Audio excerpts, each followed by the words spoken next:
반갑습니다. 2021 종교연합 환경포럼을 시작하겠습니다. 오늘 포럼의 진행을 맡은 원음방송 오경석입니다. 종교연합 환경포럼은 지난 12월에 개최된 종교연합 세계시민회의에서 논의된 내용들을 확장해 종교의 우를 넘어 인류의 위협으로 다가온 기후위기에 공동 대응하고자 종교연합운동에 참여하는 주요 단체 활동가분들을 초대했습니다. 오늘 포럼에서는 모두를 위한 기후행동, 행동하는 영성이란 주제로 기후위기를 극복하기 위해 우리 종교인들이 어떻게 해야 할지, 앞으로 어떻게 협력하고 활동해 나갈 수 있을지에 대해 토론할 예정입니다.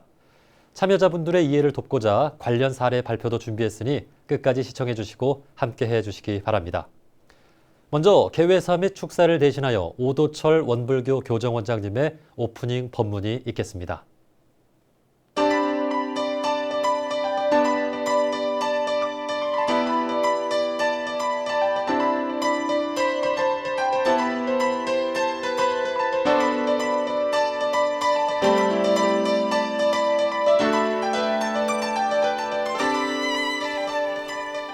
반갑습니다. 행동하는 영성이란 주제로 열리는 2021 종교연합 환경포럼의 선한 영향력이 포근하고 생명력 있는 바람으로 지구촌 구석구석에 스며들기를 기도합니다. 지난 연초에 시작된 코로나 팬데믹은 우리가 하나의 공동체에 살고 있음을 절감하게 했습니다. 서가모니 부처님을 비롯한 인류 스승들이 이미 오랜 인류의 역사를 관통하며 가르쳐 주신 교훈은 이 땅의 모든 존재는 서로 떼어놓고 생각할 수 없기에 그 관계를 사랑과 자비로 맺어가야 한다는 것입니다. 인류는 근세에 이르러 이러한 가르침을 소홀히 하고 애써 외면하면서 자본을 우리 삶의 맨 앞에 가져다 놓았습니다. 산업혁명 이후 우리가 굳게 믿고 쌓아왔던 문명의 진보라 생각했던 많은 것들이 모래성처럼 허무한 것이었다는 사실을 이제서야 각성하기 시작했습니다. 절대되지 않은 인간의 욕망과 돈에 대한 집착은 지구 생태계를 무참히 파괴하였고 지금 우리는 그 과보를 받고 있습니다. 원각 성존 소태산 대종사님께서는 대각을 이루신 후 물질이 개벽되니 정신을 개벽하자고 하시며 진리적 종교의 신앙과 사실적 도덕의 훈련으로서 정신의 세력을 확장하고 물질의 세력을 항복받아 파란 고해의 일체 생명을 광대무량한 낙원으로 인도하자 하셨습니다. 정신개벽 운동은 행동하는 영성운동의 핵심입니다. 행동을 하게 하는 강력한 추동력은 진리적 종교를 믿는 신앙의 힘일 것입니다. 이 힘은 지속적이고 근본적인 상생의 환경운동을 가능하게 하고 성취도 보장할 것입니다. 원불교의 신앙은 사은에 대한 믿음과 보온행을 그 중심에 두고 있습니다. 연기의 기본 속성이 은혜의 관계임을 밝히고 믿음은 인간의 욕망과 분별을 정화하여 인류 문명의 선한 에너지가 되게 하고 개인의 업을 선업으로 지어가게 합니다.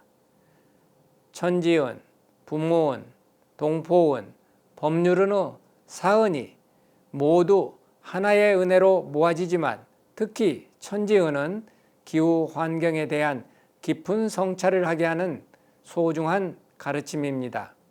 오늘 생명 있는 것들은 하늘의 공기가 있음으로 살고 땅에 의지하고 살며 해와 달의 빛과 열이 있어 살며 풍은 우로의 혜택으로 살아가고 있습니다.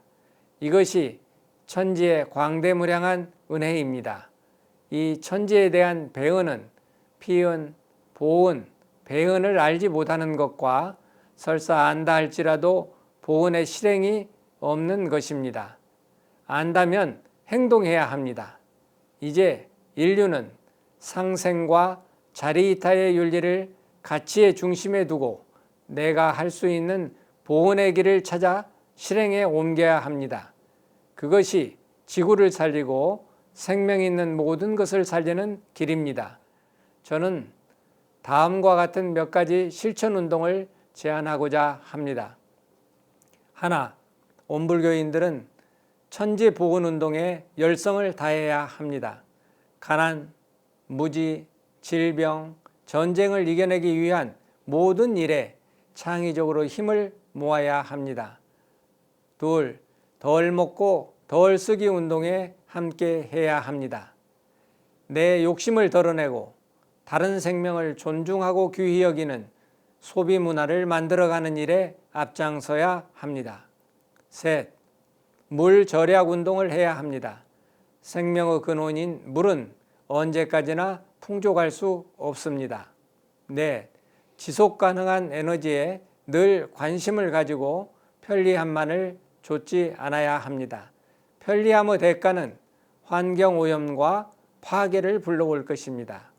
다섯, 나무를 심고 숲을 보호하는 운동에 함께 해야 합니다. 지속 가능한 미래는 자연과의 공조에서 시작됩니다. 여섯, 백신 나눔 운동에 동참해야 합니다. 코로나 백신과 의료복지 나눔에 함께 해야 합니다. 일곱, 우물 파주기 운동에 함께 해야 합니다. 깨끗한 물은 생명을 살리고 지키는 일의 시작입니다. 과거 시대의 종교는 고요함, 즉 정을 추구했다면 미래 시대 종교는 행동으로 나타나야 할 것입니다. 지금 우리에게 가장 필요한 것은 서로 없어서는 살 수 없는 관계를 대오각성하는 것입니다. 동시에 나의 작은 행동이 타인과 세계에 영향을 미치고 있다는 관계성 회복이 절실합니다. 좋은 말씀은 경전에 있지만 그것이 실현되는 곳은 우리 각자가 숨쉬고 살아가는 삶의 현장입니다. 우리 모두가 용맹한 전진심과 강한 실천력으로 기후행동에 앞장서야 하겠습니다. 오늘 이 포럼에 함께하는 모든 분들의 실천이 모이고 모여 지속 가능한 미래를 열어가길 두 손 모아 기원합니다. 감사합니다. 자, 이어서 미국에서 종교연합 환경운동을 이끌고 계신 수잔 핸더샷 인터페이스 파워앤라이트 대표님의 기조 연설이 있겠습니다. 인터페이스 파워앤라이트 단체는 미국에서 20년 넘게 활동한 단체로서 현재도 미국 전역에서 환경운동 및 기후행동에 적극적으로 나서고 있는 대표적인 종교 NGO입니다. 기조 연설을 시작하기에 앞서 여러분들의 이해를 돕고자 단체 활동 영상을 시청하신 후 연설을 시작하도록 하겠습니다.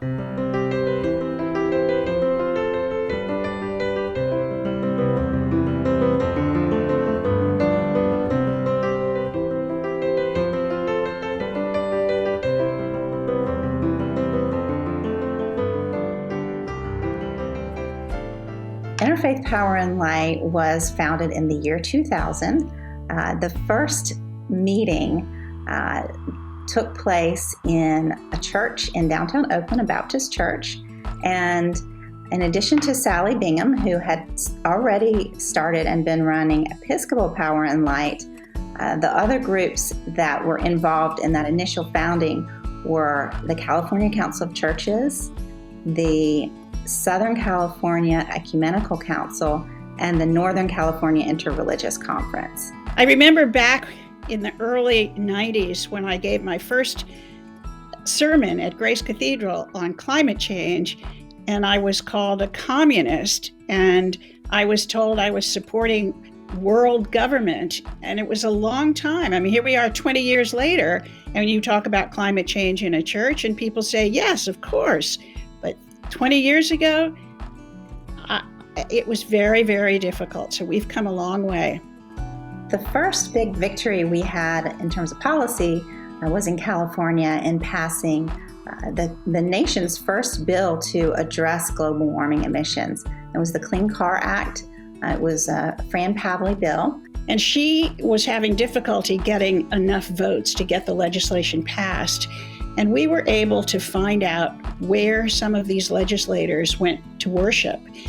And I got on the phone with a pastor in Los Angeles and asked him if he would talk to the legislator, and he did. And Fran has, to this day, complimented us and praised us because her bill passed by one vote.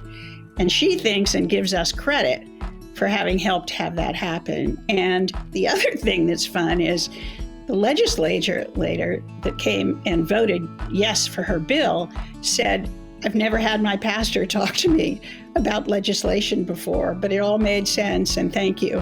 One of the things that Interfaith Power and Light does every year is we send faith leaders from all over the country to Washington, D.C.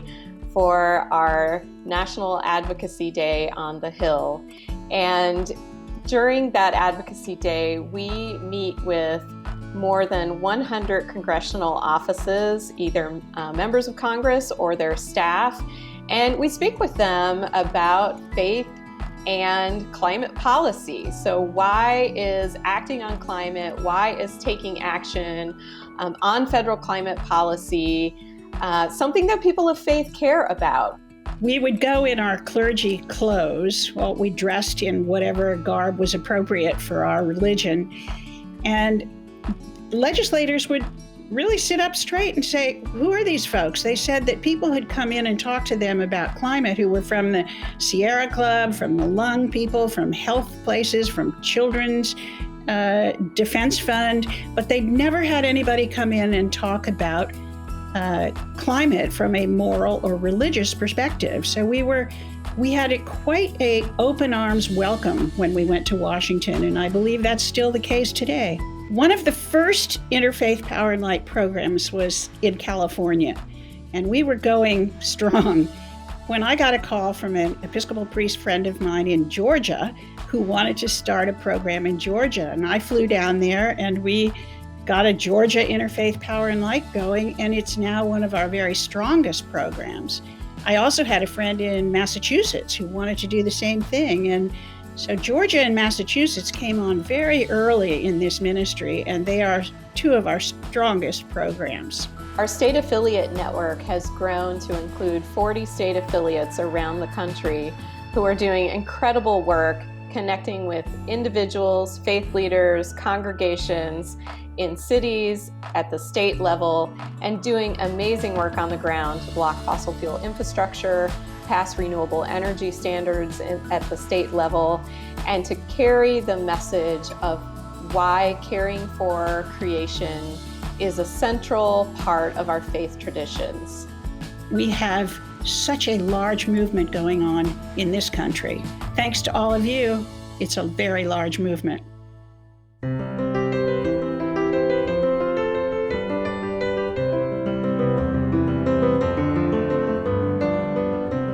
Kamsahamnida. Thank you. It is my honor to be invited to take part in this Interfaith Environment Forum and to greet you on behalf of my organization, Interfaith Power and Light, which is a non-governmental organization based in the United States and founded 21 years ago as a religious response to global warming. The mission of Interfaith Power and Light is to inspire and mobilize people of faith and conscience to take bold and just action on climate change.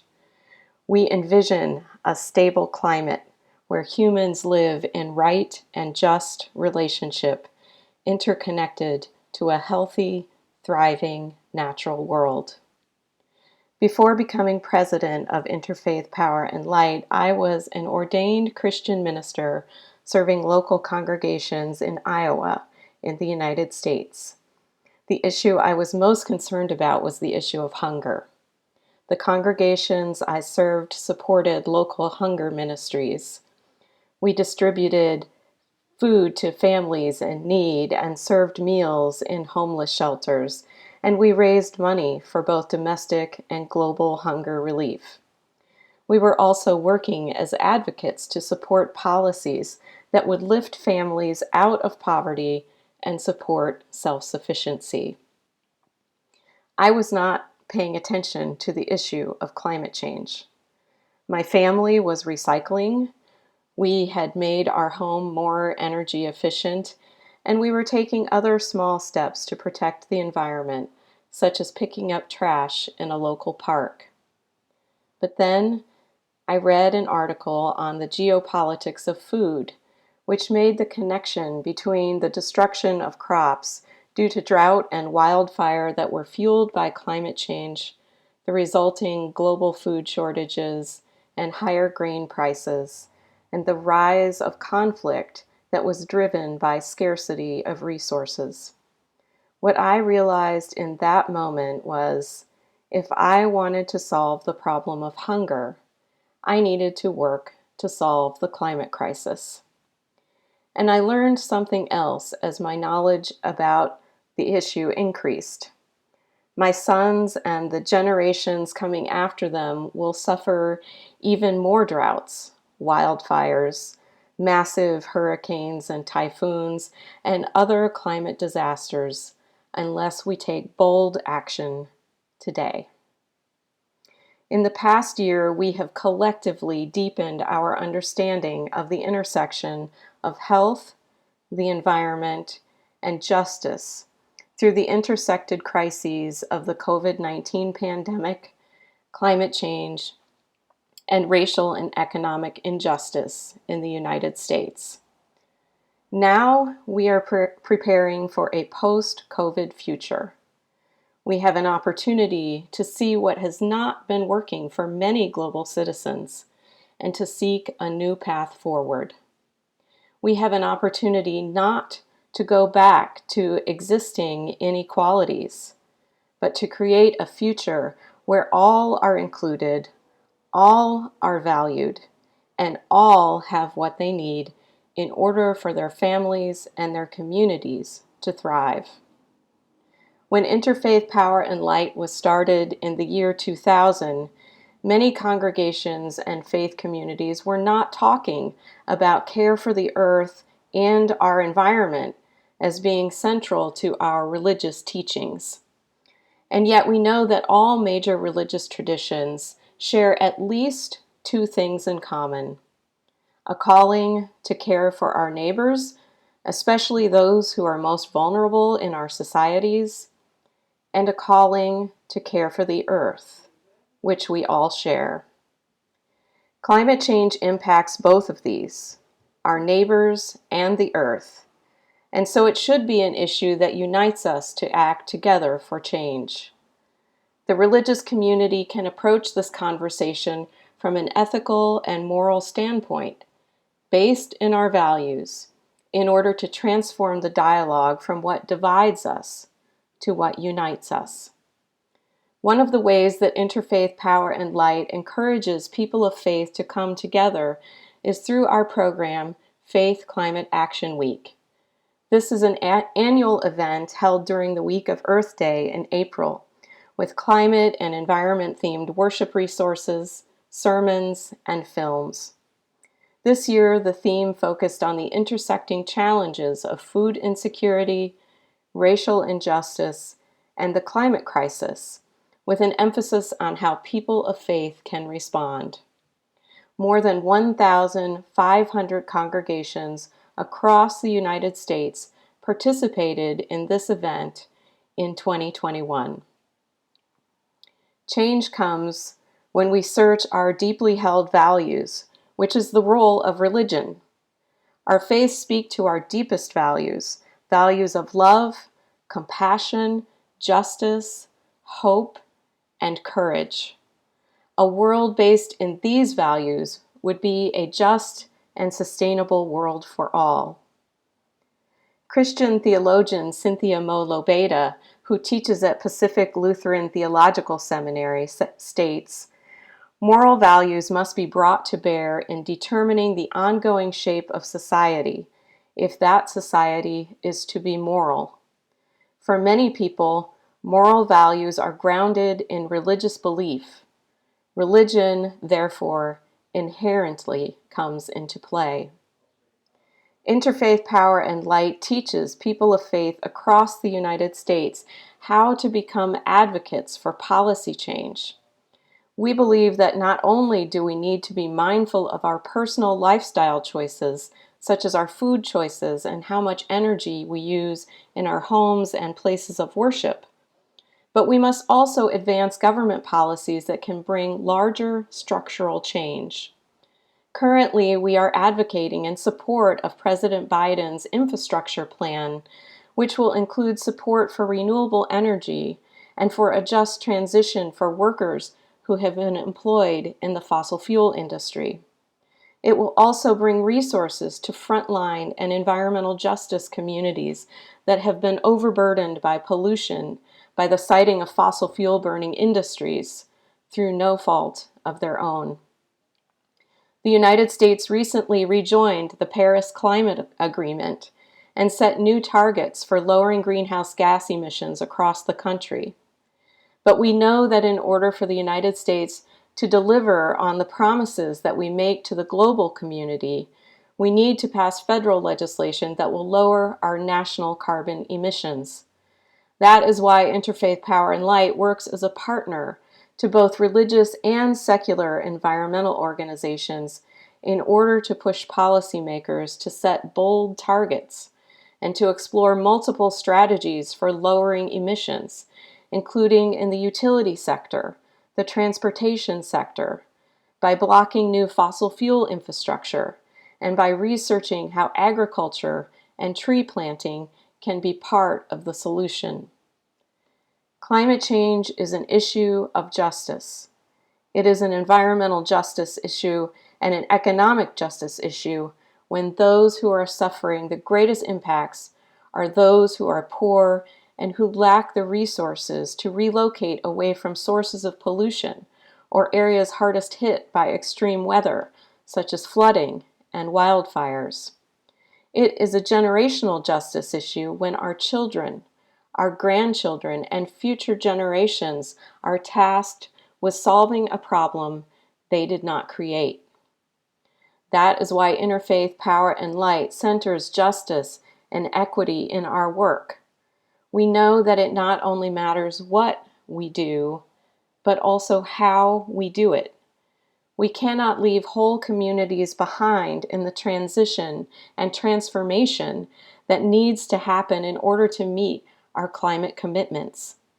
Those who have been made poor need access to clean energy just as much as those who are wealthy. Those who have been burdened by air pollution and the resulting health impacts need to be assured that they will breathe clean air for themselves and their children. The starting point for this conversation is empathy. It is seeing that we are bound together, woven together, that what impacts one of us impacts all of us. That as well as being bound to one another, we are interconnected with the earth and its creatures and to natural systems. It is in seeing ourselves as part of a whole, of seeing and feeling the pain and the joy of others, that we become transformed. It is this spiritual transformation that has the capacity for affecting true change in our world. Rabbi Abraham Joshua Heschel wrote, "Religion begins with a consciousness that something is asked of us." In the case of the climate crisis, we have seen firsthand the devastation that has been wrought on communities, on families, on nations, on species, and on the natural world.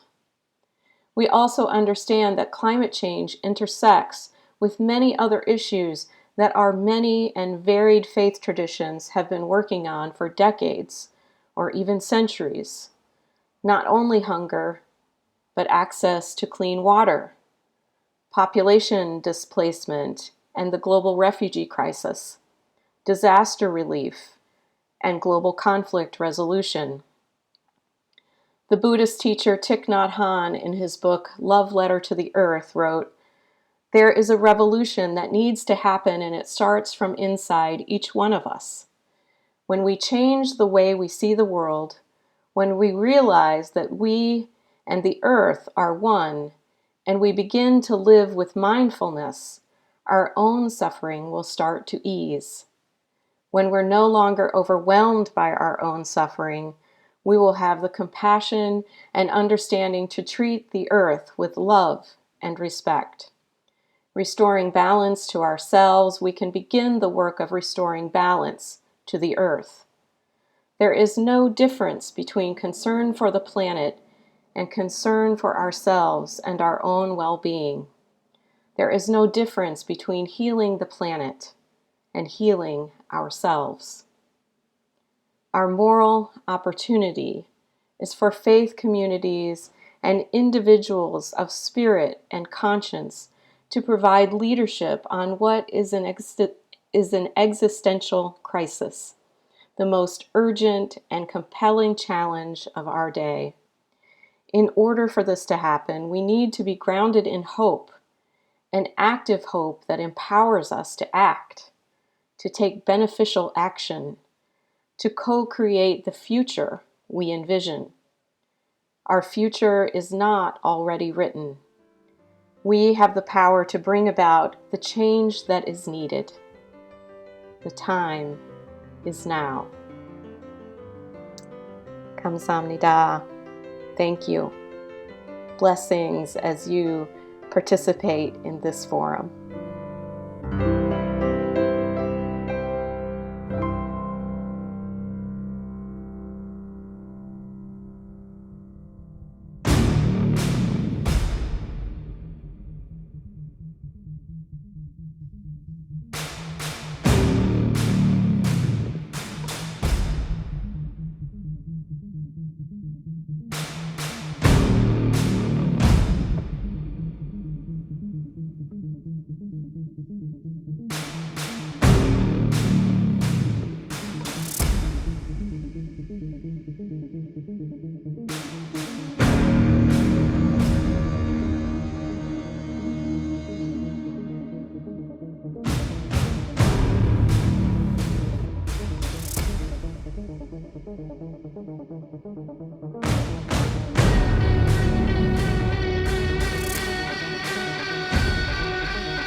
네, 2021 종교연합 환경포럼 함께하고 계십니다.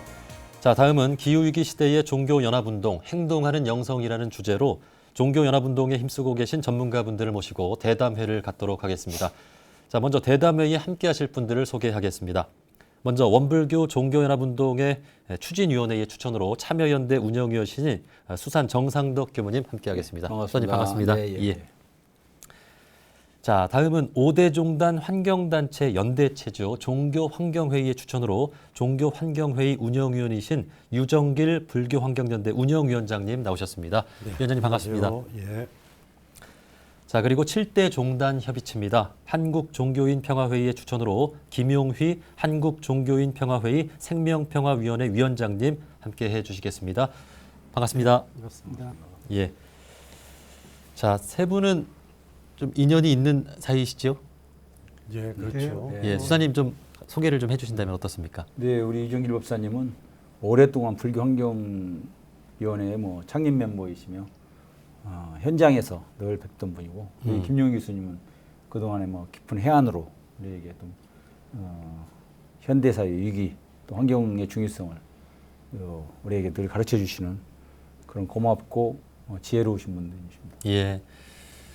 먼저 이 질문을 드린 이유는 이 환경운동이라는 것이 우리 인류 공동의 집을 같이 지키는 일이다 보니까 네 집이고 내 집이고 같이 이 집을 청소하고 또 운동을 하다 보면 만날 수밖에 없는 것 같아요. 예. 자, 우선 정상덕 교무님께 질문을 예, 예, 좀 예. 드리겠습니다. 지금의 기후 위기 예, 예. 참으로 심각한데요. 코로나19 발생의 원인도 이 환경 문제로 진단하는 분들이 많습니다. 이 지구 마을이 어쩌다 이렇게까지 됐을까요? 지구를 한 몸으로 한 생명체로 보는 이제 저희 입장에서는 또 그런 가르침을 주신 소태산 대공사님의 해안으로 지구를 볼 때 그동안에 이제 그 전쟁의 아픔, 또 질병의 연속, 또 무지에서 오는 그 파괴, 그런 또 있었지만 지금은 이제 거기에 기후 위기가 하나 추가돼서 네. 인류의 이제 5대 재앙이라고 할 수 있는 그런 데에서 오늘은 그 기후 위기가 온 것은 한 나라의 문제가 아니고 한 민족의 문제가 아니고 전 세계적인 문제고 지구의 공동의 문제인 것 같아요. 그런 그 원인도 결국은 거의 전 지구적으로 지금 발생하고 있거든요. 똑같습니다. 그 원인 중에 가장 큰 것이 모든 생명체가 한 몸, 한 생명인데 이거를 인간이 너무 파괴하고 너무 인간의 중심으로 이것을 업신여긴 그런 결과입니다. 그래서 땅도 그렇게 인간이 함부로 사용했고 공기도 인간이 그렇게 중심으로 환경을 파괴했고 달과 해도 그렇게 인간이 함부로 사용한 결과 지금은 위기를 넘어서 이제 생존의 문제까지 오는 그런 안타까운 현실인 것 같습니다. 네. 그 인류의 어떤 탐욕으로 수많은 전쟁을 일으키고 또 최근에는 생태계를 파괴하면서 인류 전체가 위기에 처해 있는데 이것이 결국은 다 마음의 문제이고 정신의 문제인 것 같습니다. 그 결국 종교라고 하는 것이 우리의 마음과 정신을 올바로 하고 또 올바로 이끌어가는 것이라고 했을 때 그렇다면 종교는 그동안 무엇을 했는지 좀 돌아보지 않을 수가 없는데요. 이러한 상황이 오기까지 다시 말하면 인류가 한참을 잘못된 길로 들어서기까지 종교는 무엇을 했을까요? 종교가 제동을 걸 수는 없었을까요? 유정길 위원장님. 네. 사실은 그동안은 이제 사람들이 살아왔던 것들이 200년 전만 하더라도 인간이 갖고 있는 행위 능력, 자연에 끼치는 영향력이라고 하는 게 자연 스스로가 복원할 수 있는 수준까지 넘지 않았습니다. 그동안요. 그러니까 이를테면 근데 이제 200년 전 정도의 산업혁명이 시작하면서 인간의 어떤 과학기술이라든가 행위 능력 이런 것들이 그동안 끊임없이 굉장히 많이 자연을 파괴하고 기술 개발로 인해 가지고 복원이나 정화할 수 있는 능력 이상으로 이제 파괴하는 능력이 생기다 보니까 지금 같은 이렇게 개발 문제가 심각해지게 됐고요. 두 번째는 또 그동안 지구라고 하는 것들이 지구가 무한하다, 자원이 무한하다는 이런 어리석은 생각 때문에 그다음에 무한하기 때문에 무한정 파헤쳐도 상관없다고 생각하는 거죠. 그다음에 세 번째는 끊임없이 지금 같은 산업 사회가 인간의 어떤 탐욕을 부추기고 욕망을 부추기고 결핍감을 자극하고 끊임없이 소비와 폐기를 갖다가 자꾸 촉진하게 만드는 문명이란 말이죠. 그러다 보니까 이런 것들이 바로 다 합쳐져 가지고 환경 파괴를 일으키게 됐는데 어쩌면 종교도 사실 편승했습니다. 그동안. 종교도 끊임없이 이제 거의 대부분 모든 종교가 믿습니다 주시옵소서의 종교지 않습니까?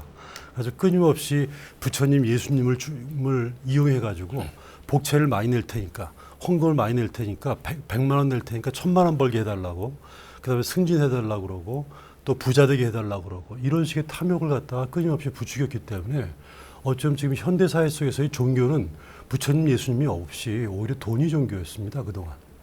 바로 그런 과보가 지금 같은 환경 문제를 야기시켰기 때문에 지금 환경 문제가 주고 있는 메시지, 환경 그 자체는 지금 기후 문제고 환경 문제이긴 합니다만 우리 종교인들 같은 경우는 그 기후나 이 환경 문제를 해결하는 것 자체도 집중해야 되긴 하지만 더 중요한 것들은 이것이 주고 있는 메시지입니다.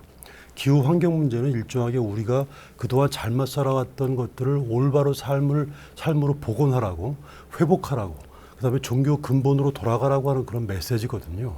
그런 측면에서 우리가 기후 변화라든가 환경 위기가 우리가 해결해야 될 중요한 목표긴 하지만 종교인들은 이 목표를 넘어서는 목표가 있습니다. 그 목표라고 하는 건 뭐냐면 인간이 정말로 자연 친화적으로 또 부처님 가르침대로 예수님 가르침대로 그렇게 제대로 살라고 하는 그런 메시지인 거죠. 네. 그래서 그걸 놓치지 않으면 안 된다라고 생각합니다. 네. 200년 안에 인류의 급격한 발달이 이 생태계와 자연을 회복 불가능한 지경까지 만들었다라는 말씀은 그때부터 더 이상 종교가 많은 감동을 주고 인류를 바르게 이끌어가지 못했다라고도 네, 그렇죠. 볼 수가 있을 예. 것 같습니다. 그렇기 때문에 어떻게 보면 200년 안에 발생한 종교들의 역할도 중요할 것 같아요. 이 시대에 맞는 그렇죠. 가르침으로 또 나오기 예. 때문인데요. 그 사실 과거의 전통 종교들은 이러한 기후 위기를 직접 겪어보지 않았기에 직접적인 그 환경 위기에 대한 가르침을 주고 있지 않지만 천도교나 원불교, 불과 이 100년 남짓한 종교들은 직접적인 이러한 상황을 예견하고 나왔다고도 볼 수 있을 것 같은데요. 김영희 교수님 어떻습니까? 예, 그렇습니다.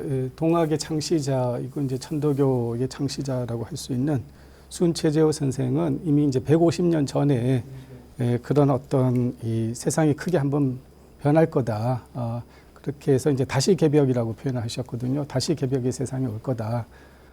기존의 문명, 당시 이제 조선은 이제 유교 문명이라고 할 수 있죠. 유교로서는 더 이상 이 사람들을 평등하고 차별 없는 세상으로 만들 수 없는 건 뭐 너무 당연하고, 그리고 이제 수은 선생은 특히 그 하늘과 괴리된 인간의 마음, 그것을 이제 각자 위심이라고 하는데요. 요즘 말로 하면은 이제 자기밖에 모르는 그 각박해진 마음, 이기심을 이제 이야기할 텐데, 그런 각자 위심이 가장 근본적인 문제라고 봤습니다. 그래서 그 하늘과 끊어진 그 마음을 다시 회복하는 것. 여기서 이제 하늘은 꼭 저기 공중에 있는 뭐 하늘 아래에 계시는 하늘님을 이야기하는 게 아니고 천지 자연 또 인간의 마음 뭐 이런 것들을 이제 다 포괄하는 그런 개념이거든요. 그래서 그 하늘과 분리됨으로써 인간의 어떤 그 근대 이 이성 중심의 이제 서구 문명이라고 하는 것은 바로 자연과 인간이 이제 분리된 역사 아니겠습니까? 그것을 다시 회복하는 것을 이제 수은 선생은 이야기하셨고요. 그럼 어떻게 해야 되느냐? 천지를 부모님처럼 공경하는 그런 이제 새로운 신앙이 필요하다. 또 만물을 공경하는 그런 신앙이 이제는 필요하다라고 이제 말씀을 하셨던 거죠. 네, 천도교의 인권, 평등, 그리고 만물을 공경하는 사상은 오늘날 우리 민주주의 사회와 우리 사람 세상의 어떤 기초가 된 것 같습니다. 그렇다고 해서 기존의 전통 종교들이 뭐 지금 또 환경운동을 덜 하고 있냐, 그건 아니죠. 우리 유정규 위원장님은 또 여러 이웃 종교분들과 함께 환경운동을 해 나가고 계신데 천주교나 또 개신교권에서도 좀 열심히 하고 있죠. 예, 예. 지금 한국 사회에서 일단 비정부 조직 NGO라고 한다고 한다면 정부 조직이 아니라는 의미지 않습니까? NGO란 뜻이 어떤 이런 이런 민간의 자발성이 굉장히 중요한데 우리 한국 사회에서 정부 조직이 아닌 NGO 조직으로서 가장 큰 조직은 종교 조직입니다. 특히 이제 한국 사회 같은 경우는 지금 뭐 원불교뿐만 아니라 모든 종교가 방송국을 갖고 있다 할 정도로 굉장히 좀 일정하게 좀 큰 규모의 어떤 그런 활동을 하고 있고, 또 한국 사회 같은 경우는 3.1운동 이후부터 종교 간에 같이 연대를 해가지고 사회적인 변화를 이루었던 굉장히 어떤 역사적 유전자가 있거든요. 그래서 그 이후에 굉장히 많은 어떤 국가의 위난 때 종교들이 연합해서 행동했던 그런 기록들이 있습니다. 그런 측면에서 그동안 민주화 운동도 마찬가지였지만 특히 환경 운동도 지금 종교인들끼리 같이 연합을 해서 이제 활동을 하고 있습니다. 그래서 어쩌면 종교인들끼리 지금 현재 종교의 근본 가르침을 실천해 나가도록 하는 그런 활동들을 전개하는 것이 곧바로 이제 환경 운동이라고 생각합니다. 그래서 지금 여러 종교들이 저희가 다른 어느 단체보다도 자주 만납니다. 한 달에 한 번 이상씩 만나서 우리 탈핵 행동도 같이 하고 있고요. 기타 기후변화 문제 관련돼 가지고 행동들도 같이 좀 전개해 나가고 있습니다. 예. 제가 알기로 지난 3월에 기독교 기후행동까지 출범하면서 우리나라의 대표 종교들이죠. 5대 종단 기후행동이 다 출범한 것으로 알고 있는데요. 그러면 이제 7대 종단의 어떤 중심부, 우리 대표자분들, 지도자분들은 어떻게 또 인식하고 있고 활동하고 있는지도 살펴볼 필요가 있을 것 같은데, 우리나라의 대표적인 7대 종단 협의체 하면 한국종교인 평화회의가 있습니다. 우리 김영희 교수님은 여기에 생명평화위원회 위원장직을 맡고 계시는데요. 그동안 각 종단에서는 좀 어떻게 환경운동을 임해 왔다고 볼 수 있습니까? 예, 좀 전에 이제 유정길 선생님 말씀하셨듯이 이 존경환경회의가 이제 가장 그동안 환경 현안에 대해서 가장 적극적이고 최일선에서 어떤 현안에 대한 비판과 또 감시와 견제의 역할을 가장 충실히 하면서 환경 지킴이로서의 역할을 해왔습니다. 저도 사실은 이제 2010년부터 종교환경회의에서 2018년까지 같이 공동대표로서 활동을 했습니다. 그러다가 이제 제가 작년부터 여기 이제 한국종교인평화회의의 이제 생명평화위원장을 맡고 있는데요. 아무래도 이제 KCIP 한국종교인평화회의는 7대 종단의 수장님들이 다 모여 계세요. 예. 그러다 보니까 이제 환경 현안에 대해서 뭐 하나하나 이렇게 이제 비판과 견제를 하기보다는 포괄적으로 정부 정책에 대해서 이제 자문을 한다든가 조언을 하면서 어떤 방향 제시를 하는 이제 그런 역할을 주로 해왔습니다. 그래서 이제 작년에는 한참 이제 코로나19가 3월 달에 한참 이제 제1차 대유행을 할 때 각 그 수장님들이 다 모여가지고 이제 뭔가 우리가 결단을 해야 된다. 그래서 2달 동안 우리가 종교 행위를 일체 이제 하지 말자라는 그 결의를 이 수장님들이 함으로써 이제 대규모의 확산을 막을 수 있었던 굉장히 중요한 어떤 그런 계기가 작년에 3월 달이죠. 네, 그렇게 있었고요. 그리고 이제 작년 9월 22일 날 5대 종단 대표들이 기후 위기 극복을 위한 종교인 기후 행동 선언을 이제 하기도 했습니다. 그래서 그 선언문에서 그동안 이제 종교인은 원래 이제 가난한 사람들을 위해서 또 무소유의 삶을 실천하고 그래야 되는데 오히려 이제 욕망을 부추기는데 종교인들 역시도 일조를 했다라는 거에 대해서 이제 참여를 하고 그래서 인류의 양심을 회복할 수 있는 윤리와 도덕을 이제 새롭게 세우고 본래 종교 본연의 그 사랑과 자비, 은혜와 공경의 그런 어떤 보편적 가치를 우리가 발휘해야 되겠다라는 이제 그런 새로운 결의를 하기도 했습니다. 그리고 올해 이제 정부가 탄소 중립 정책을 이제 2050년까지 하겠다고 이제 내놨는데 정부에서 이제 종교계의 협조를 많이 이제 요청을 하고 있습니다. 그래서 저희 종교인들이 그런 탄소 중립 정책에 같이 협력해서 어떤 것들을 할 수 있는지를 지금 이제 적극적으로 모색을 하고 있고 또 실천 방안을 모색을 하고 있는 중입니다. 네.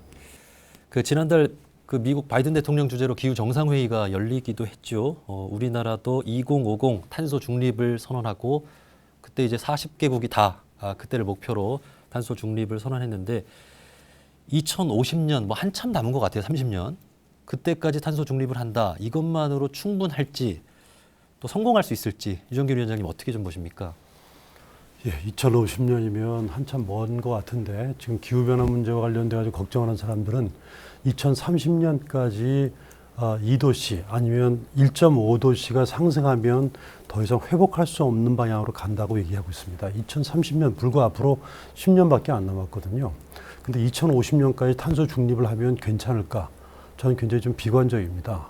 그렇기 때문에 어쩌면 지금부터 긴급하게 조치를 취하지 않으면 안 되는데 저는 이를테면 현실적으로는 굉장히 현실적 비관주의라고 할까요?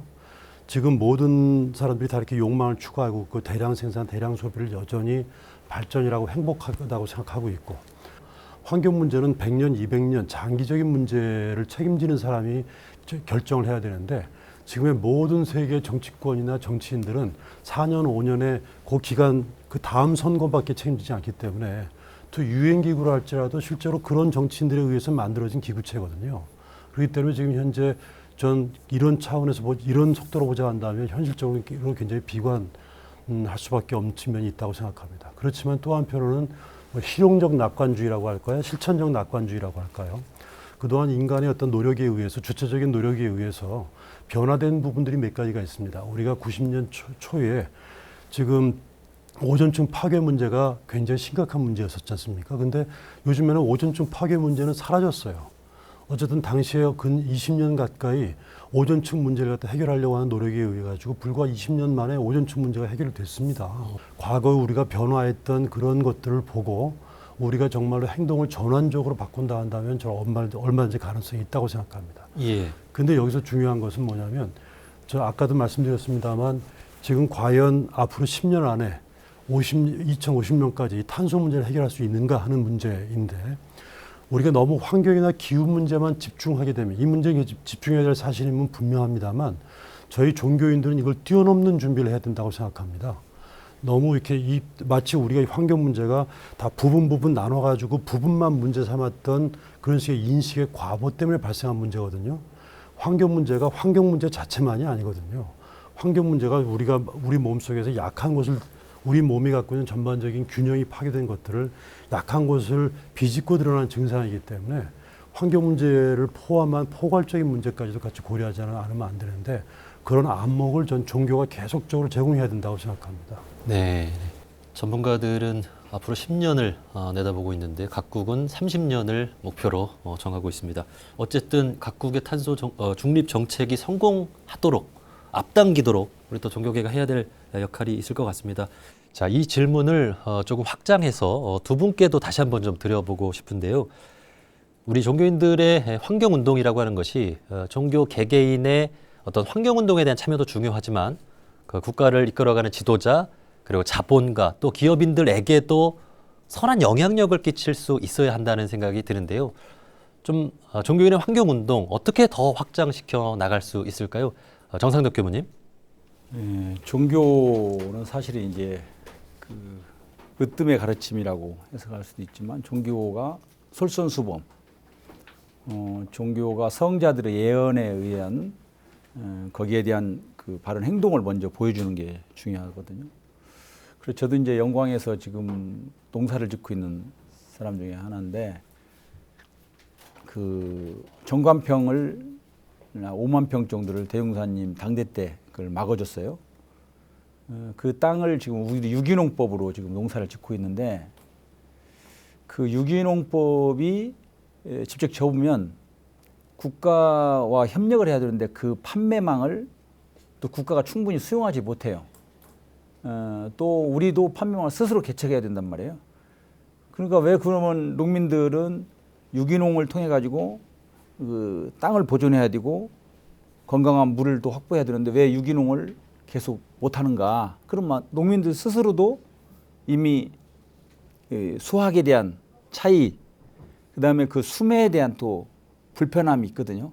그리고 유기농은 특수한 몇 사람이 제한되는 어떤 그 별종처럼 된단 말이에요. 근데 이거를 유기농이 존재는 아는데 왜 실천이 안 될까? 그러니까 이념적으로도 말씀도 하고 또 사상적으로도 제시를 해서 당위성은 얘기하지만 실질적으로 땅을 건강하게 한다든지 공기를 맑게 하는 행동에 대해서는 상당히 지금 우리가 그 미치지 못하거든요. 예. 그래서 종교인들이 좀 더 그 땅을 보존하는 일, 공기를 맑히는 일, 나무를 심는 일들 이런 일들에 좀 더 적극적으로 종교가 나서준다면 네. 그 다음에 이제 산업계라든지 정치계라든지 교육계 이런 분들도 거기에 동참하지 않겠느냐. 네. 그래서 원불교가 이제 영광에서 그런 이제 유기농법을 실시하고 있고 거기에 대해서 땅의 그 부드러운 그 촉감 같은 걸 만져볼 때 그 인간의 그 행복이라는 게 인간이 자연과 하나 된다는 그런 놀라운 체험이 있거든요. 거기서 오는 기쁨은 자동차가 엄청나게 빨리 그 달리면서 느끼는 그 기쁨하고는 상대가 안 되는 예. 인간의 막 깊은 기쁨이 있어요.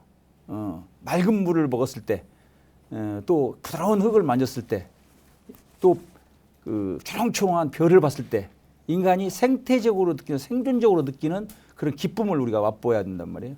그리고 종교가 다시 그 원칙적인 얘기를 또 돌아가야 되고 그런 얘기를 이제 이렇게 하니까 되더라. 이렇게 하니까 세상의 평화가 직접적으로 오더라. 이런 얘기를 종교가 좀 보여줄 때가 더 직접적으로 보여준다. 저는 이렇게 생각합니다. 자, 기후위기 시대에 당장 행동하지 않으면 안 되는 그런 상황까지 왔습니다. 종교인으로서 왜 당장 행동에 나서야 하는지 행동하는 영성, 신앙의 관점에서 우리 종교인분들께 한 말씀씩 당부를 해 주시면서 마무리를 하도록 하겠습니다. 먼저 우리 유정길 위원장님도 행동하는 영성에 대해 한 말씀 해 주시죠. 예. 저는 그동안 환경 문제가 네가 손해를 보든 말든 내가 이득을 보면 그만이다라든가 인간이 행복하기 위해서는 아마존이 파괴되든 말든 거기에 있는 생물종이 오염돼 죽든 말든 물이 오염되든 말든 난 상관없다. 이런 식의 그 나와 주변을 구분하고 상대방의 죽음과 피해가 나는 상관없다고 생각했던 바로 여기에서 모든 문제가 시작된다고 봅니다. 근데 이제 부처님의 가르침이라든가 모든 종교의 가르침은 서로 상관없지 않고 다 상관이 있고 연기돼 있고 연관돼 있다는 뜻이지 않습니까? 예. 네가 죽는 것은 나하고 연결돼 있고 자연이 파괴되는 것들은 곧 나와 상관이 있다. 다 상관이 있다고 생각하는 것이 원래 불교의 가르침이고 종교의 가르침인데 그동안 우리가 이런 식의 가르침에 다 상관없다고 생각하는 그런 잘못된 가르침이 지금과 같은 이런 문제를 야기시켰다고 보고요. 전 그런 측면에서 어쩌면 우리가 행동하는 영성의 가장 대표적인 것들은 중요한 행동은 뭐냐면 전 일종의 어떤 천지자연의 은혜, 아까 말씀하셨던 것처럼 이 은혜에 감사하는 활동이 모든 이 소위 개벽 운동에 이 정말 이 전환 운동에 전 동력이 되어야 된다고 생각합니다. 과거의 사회 운동은 뭔가 분노와 적개심 이런 거였습니다만 이거는 파괴하는 에너지가 될지 모르겠지만 뭔가 새로운 사회를 만들고 새로운 개벽의 에너지나 이 전환의 에너지가 될 수는 없다고 보고요. 어쩌면 내가 지금 이렇게 살고 있는 것들은 저렇게 바람이 불어줘서 구름이 있어줘서 비가 내리고 있기 때문에 무수한 새들과 짐승들이 저렇게 나무가 있어주고 있기 때문에 내가 이렇게 살고 있고 옆에 계신 우리 그 교무님이 계셔서 우리 저 김용희 박사님이 계셔서 많은 분들이 계시기 때문에 바로 나를 이렇게 생존하게 만들어주고 있다고 하는 것에 대한 절절한 깨달음이 있지 않습니까? 저는 그래서 그 모든 사람들이 다 굉장히 감사하고 고맙고 이런 분들의 은혜로 내가 살고 있고 내가 번 돈이 이를테면 뭐 400만 원이라 한다면 이것이 오롯이 내가 내 능력으로 번 게 아니라 주변 사람들의 많은 노력들, 누군가 도로를 놔줬고 누군가 차를 개발해줬고 누군가 주변에 많은 역할을 해줬기 때문에 내가 이 돈을 번 것이지 이 돈이 오롯이 내 것이 아니고 무수한 많은 사람들의 은혜를 입고 내가 살고 있다고 하는 것.